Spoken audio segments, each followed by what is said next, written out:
Ipinagtanggol ng komedyanteng si Waki Kiray si Miss Universe Philippines 2023 Michelle D mula sa social media personality na si Valentin Rosales.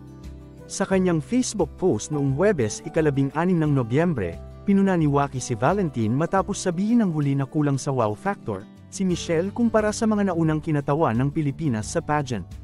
Siyempre kailangan natin magbigay support sa Philippines this Miss Universe pero sa totoo lang, walang kadating-dating si Michelle D. Ewan ko, parang sa lahat ng naging representative ng MUPH, bored na bored ako sa itsura niya, napaka-plain. Kahit anong ay ayos sa kanya.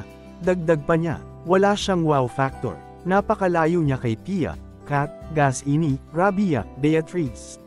Sobrang boring. Ang maganda ngayong sa batch nila yung India. Pahayag ni Valentin sa X, dating Twitter. Sa Facebook post ni Waki Kiray, sinagot nito si Valentin at sinabing lagyan ng preno ang kanyang bunganga. Okay ako naman magsasalita. Valentin Rosales. Pwede kumalma ka, lagyan natin ng preno yung bunganga natin. Unang-una maganda ang ginawa ni #MMD, Polido, malinis, ang lakas ng dating, di kaya naiinggit ka lang, kasi di ka makapag-swimsuit. Kasi lalabas itlog mo, dagdag pa ni Waki. Eto opinion ko lang din ha, saka ka na mag-comment, kung nakasali ka na sa beauty contest. Yung beauty talaga ha, opinion ko lang uli, peace konting kalmate.